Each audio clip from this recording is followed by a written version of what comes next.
好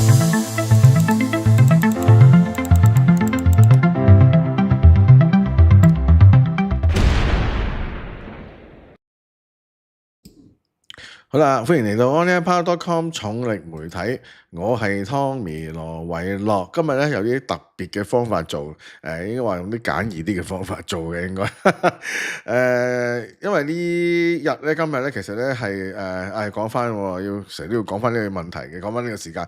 2026年嘅1月16號星期五啊，咁嚟到晚上嘅7點㗎啦。咁啊點解會咁遲先開 live？ 因為本來就係冇想開 live， 咁因為今日又有啲嘢要搞，咁初就冇諗住翻嚟 office， 咁後尾而家焗住要翻嚟 office 啦，咁所以咧就翻到嚟就順便喺下邊呢度咧就做翻個即係節目咁樣啦。咁因為其實都有啲嘢講嘅，因為琴日做完 live 之後翻嚟咧，就做咗就發生咗屯門嘅事件啦。咁所以咧我今日嗱聲咧就要翻嚟咧，就好想講少少嘢咁所以就嚟到呢度。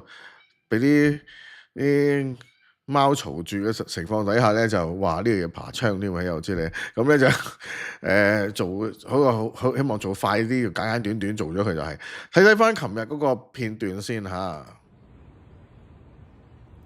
琴日咧就係喺屯門市廣場發生呢個持刀挾持嘅事件，一名男子啊係34歲嘅越南籍疑犯，揮舞呢個牛肉刀挾持呢個女途人嘅，警員到場之後咧就警告啦，而施放呢個胡椒彈冇效，咁開咗2槍，中咗男子嘅胸口同埋肩膊，將佢制服咗。男子送院之後咧證實不治，警方都就封鎖咗現場嘅。咁啊，當其時係咁。咁而夜晚亦都開咗個記者招待會，簡報屯門市廣場嘅呢個案件啦，確認咗呢個係34歲嘅越南籍嘅一個疑犯，佢係被開咗2槍，中咗胸口同埋肩膊，所以咧係不治嘅。而警方強調咧，呢個嘅開槍行動係符合指引嘅。咁其實成個過程咧，個時間嘅流程咧都講得係有晒時序嘅，咁唔可以話咧警方咧係有錯誤嘅。咁但係其實究竟好多人都有疑問咧，網上就話：喂，警方今日開槍喎，即係琴晚開槍喎，佢有挾持人質嘅喎，咁恰唔恰當，合唔合理咁警方頭先都講咗啦嚇，記者會度講咗，佢認為自己係好合理嘅。咁介紹下今日唔係介紹嘅，講下嗰個疑犯嘅背景啦。咁佢係越南人啦，但係佢係持有香港身份證嘅，而佢係喺香港出世嘅喎。咁雖然越南籍啫喎，咁係做地盤雜工嘅。咁但係亦都有黑社會同埋毒品嘅案底，而佢喺身上面都發現到佢有即係當其時嘅，即係打瓜咗之後咧，就睇到佢咧係有毒品同埋有伸縮警棍喺個袋嗰度嘅，咁所以亦都唔排除當其時佢受到藥物嘅影響而導致到佢咁嘅樣啊，因為咁嘅情況。咁咧另外其實有一張另外啲圖片嘅，咁咧就係咪圖片係閉路電視天眼睇到佢咧就去咗當期嗰度，當期嗰度立刀先嘅，係去咗當期嗰度立刀先嘅。咁然之後立咗刀咧，先至係即係出嚟嗰度咧揸刀嘅。咁家屬咧就係話咧，佢呢個疑犯其實咧就係幾年前咧有精神病嘅，亦都要定期去青山醫院嗰度咧就係覆診，但係已經有2個月冇蒲頭㗎嚇，就冇同屋企人聯絡嘅。咁今日鄧炳強出嚟撐過嘅，咁就話咧警方嘅警員嘅開槍決定咧係冇錯咁。咁時序嗰度唔講下啦。咁但係呢個睇到天眼，其實咧我哋頭先睇到啲片段啦。另外一個咧就喺屯門市廣場嘅天眼，我哋睇睇呢個屯門市廣場 set 咗個慢鏡。你睇下當其時咧孭住背囊黑色衫準備喐手嗰個咧就係男人啦。佢其實咧可以睇翻前面少少喎。嗱初初咧就係散場走嘅，啲人散出嚟走。呢個男人你見到佢咧，而家咧就係呢個而家企到呢個孭住背囊嗰個咧，就係疑犯。疑犯其實稱住嗰個女人嘅，女人都瞓咗喺地下嗰度啦。咁咧佢應該係稱住佢個袋啊、手袋啊嗰啲嘢嘅，好睇得出㗎啦。咁而警方咧就之前已經係做咗胡椒噴霧冇效嗱嗰嘢，然之後咧揸住槍，有2個警員有槍嘅，2個警員個槍咧，其實而家咧話咧佢係每個人啊，即係2個警員，一個沙展，一個警員啊，都係開咗1槍，各開咗1槍嘅，咁即係總共有2槍中咗。咁其實你見到警察究竟係真係頭先呢個鄧炳強所講啊，或者警方佢哋所講，佢係勇毅啊，勇毅開槍，果斷勇毅果斷開槍，定係其實佢係驚慌過度開槍咧？其實你見到佢有2個，當其時係有3個警察，咁而當其時咧亦都有挾持人質。咁我初都聽到話，哇！你開槍都好大膽喎，射到人質點算？但係其實佢咁近距離近到咁啊，真係好難射到人質。如果咁啊，真係個支槍又差，嗰個射人嗰個又好差啦。如果咁先至做得到啦。咁但係我覺得佢哋都唔算好勇毅㗎啦。如果要講咧，就係唔係少少講咧，就係有啲驚慌㗎啦啊！因為佢哋都好難處理呢件事啊，我覺得當其時咁啊，呢個電光火石之間嘅事嚟嘅，要決定要點樣做。咁但係因為經過胡椒噴霧，即係又射咗胡椒，又警告咗佢啦，有胡椒噴霧射咗佢啦，都制服唔到佢咧，開槍咧都一啲都唔出奇嘅。不過咧就勇毅就唔似啦，驚慌咧有啲係嘅，咁都冇辦法啦。咁咪都死咗啦。咁今日家屬咧去咗認領遺體，咁就有啲不滿嘅。咁咧佢就話咧應該咧即係唔應該開槍，咁應該點解會殺咗佢咧？咁樣咁佢當時危險啊嘛，大佬危險咪要開槍咯，冇計噶啦嚇。咁另外一單事件咧，好想講嘅，快快脆脆講完咧。今日嘅節目就可以收啦，因為唔想做咁長。琴日真係唔好意思，我哋都唔想做個節目咁長。其實我哋2個吹水吹到唔記得咗，哇！乜原來做到咁長出嚟嘅咁樣。咁啊今日咁樣坐法，其實會做得短啲啦個節目。哇！佢哋好似想炮轟我咁喎，點解？因為我覺得佢哋好嘈啊。好啦，咁啊唔好理，講埋另外一單咧，其實咧就係喺網度見到呢條片段嘅。要跟公司程序，唔好意思，我幫唔到你。你哋賣埋晒嗰啲貨咧，400幾蚊賣到100幾蚊，以為執到平嘢，而家咧叫退錢就唔退錢啦。咁你仲叫我咧？如果我係遊客，我第2日仲叫我咧去客服，咁係咩意思？我想問龍豐公司。你要揾翻公司寫字樓，麻煩你係啦，我真係幫唔到你，好抱歉。嗱，呢個產品咧，平時咧就賣400幾蚊，而家咧就賣到100幾蚊。我就唔知係咪水貨，搞到我成塊面咧出紅疹敏感。而家就叫你退錢，就成個鐘咧都係。要打去寫字樓，係真係呢個。頭先你哋就打到去寫字樓，跟住咧，而家咧就話寫字樓，我想打嘅時候，你又話今日已經收咗工。你頭先就話打去寫字樓就打到嘅。咁啊，你係咪你哋而家咧買埋啲水貨？假貨，你而家係咪即係喺度咧呃啲顧客咧？我想問你龍豐公司。嗱，小姐，而家你發生呢件事咧，我就只能夠幫到你。我唔明究竟你400幾蚊點解？嗱，呢個咁貴嘅牌子可以咧賣到100幾蚊。今日咧你咧寫字樓客服叫你哋退錢，已經冇叫你哋賠錢，但係咧你搞到人哋塊面敏感。咁係咪應該要賠？我已經冇話叫你哋賠錢啦，跟住退翻錢就唔得嘅，仲叫啲顧客打去客服，拉鋸咗成個鐘都係咁樣。我都好抱歉，唔好意思。而家我能夠幫到你，只能夠俾個客服電話你。你哋咧嗰種咧賣假貨嗰種態度咧，完全咧即係覺得理直氣壯嘅。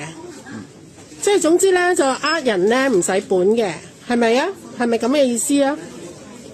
總之咧，遊客就一定咧買完啲嘢咧就冇得退貨嘅，冇得退錢嘅，係咪咁嘅意思啊？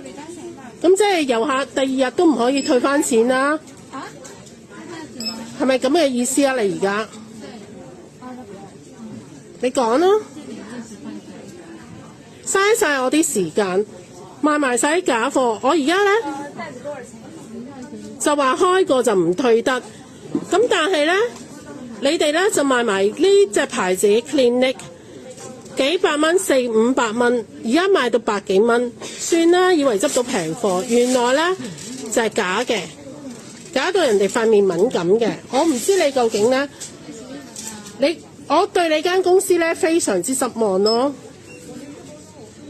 咁大間公司退少少錢，佢咧就唔退錢啊，咁啊唔退錢咧就引致到而家呢一個嘅情況啦。咁咧呢個情況咧就係嘈啦，個顧客咧就係好明顯就係嘈啦，頂唔順啦，嬲啦，要去退錢啦。咁佢唔退啦，咁呢間咧就係龍豐其實咧有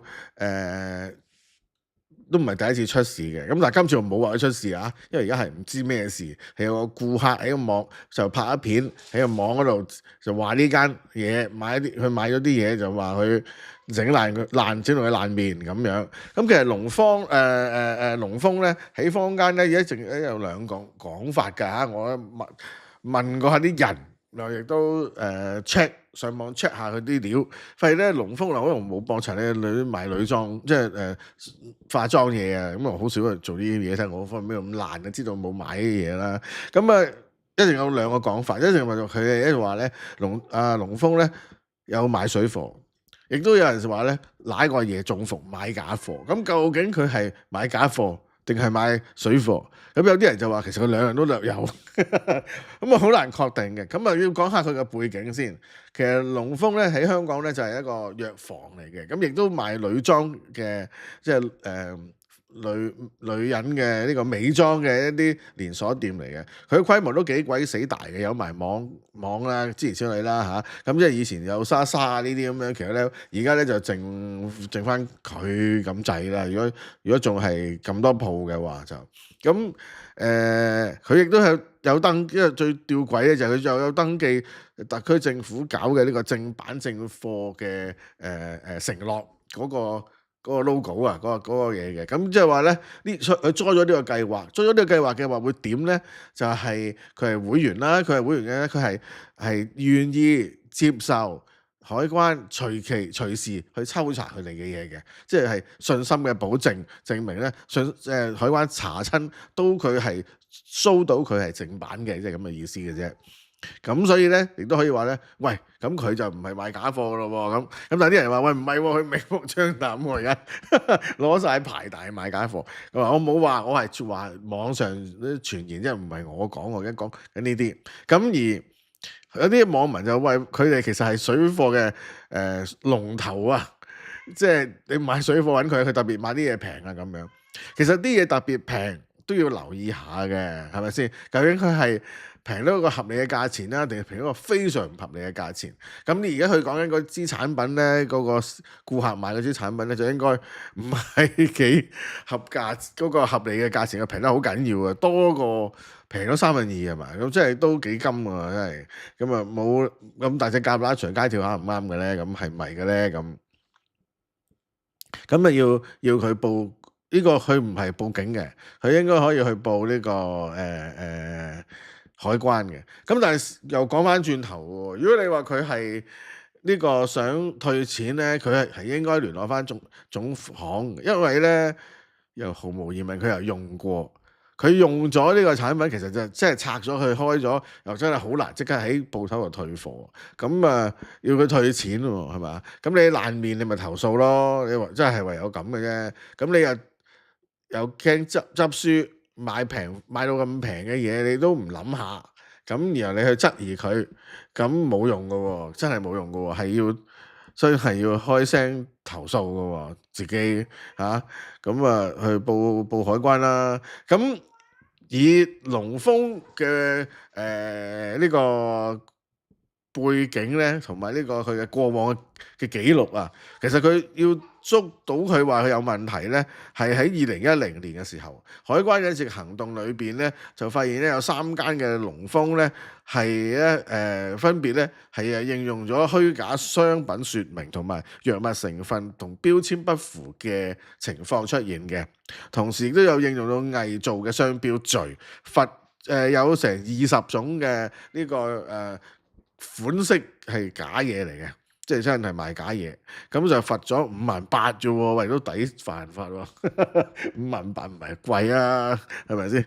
咁啊係2010年嘅事嚟嘅，2010年嘅事，佢而家已經係有，佢而家係咩㗎嚇？佢而家係有呢個正版正貨承諾嘅商標同埋會員嚟㗎，咁而家呢個網民話係整咁樣嘅啫，咁2010年咧有單咁嘅嘢，2020之後其實咧喺官方嚟講咧冇公開嘅一啲嘅記錄嘅，咁啊即係話龍豐係冇近年冇捉到佢係有賣假貨嘅嚇，咁啊所以你又唔可以話佢而家有咩問題，唯一搞笑啲嘅咧就係即係舊年係咪大半年前啊？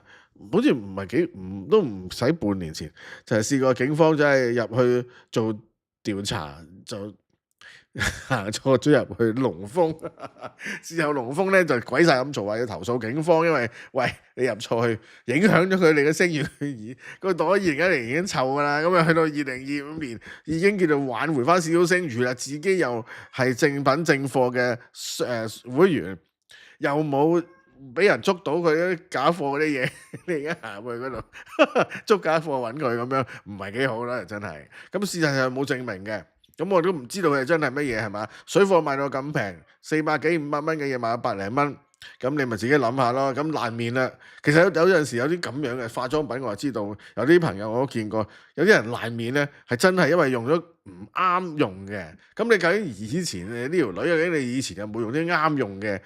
你係咪用開呢隻係咪啱你用嘅？定係你而家未試過貪平，因為查完咪即係唔好話佢有冇事啊？你梗係有事啦，大佬，你可能唔啱用咧，係咪？即係唔敢包嘅喎，係咪先？都 over 啦，講啊，真係自己都口水多過茶啊！做埋呢單笑話，笑口就散場啦。哇！阿貓你唔好嘈得唔得啊？你睇呢個傻仔，我真係覺得佢係傻仔嚟嘅。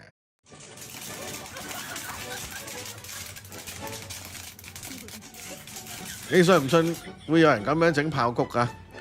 我話俾你聽，有人整爆谷，但係整到咁亂，垃圾到咁，鋪到咁多咧，我就覺得係假嘅，即係做出嚟笑話，仲執嚟食，頂你真係咁咧就應該係假嘅，因為你睇下張相啊，真係冇可能接受係真嘅，真係好明顯係假嘢嚟嘅設計嚟嘅，一台都係，連嗰邊個攞頭都有嘅，其實係好假啊，好假啊！咁所以應該係假噶，呢單嘢都嚟笑下啫，傻仔玩啲咁嘅嘢都幾好玩嘅，又起碼嘥錢買啲爆谷翻嚟鋪到一台都係咁樣啦。好啦，今日節目時間夠啦，我要去揼嗰啲鎮壓佢哋先得，太嘈啦。好啦，今日節目時間夠啊，冇 closing credit 嘅喎呢度，咁下集再見啦，拜拜。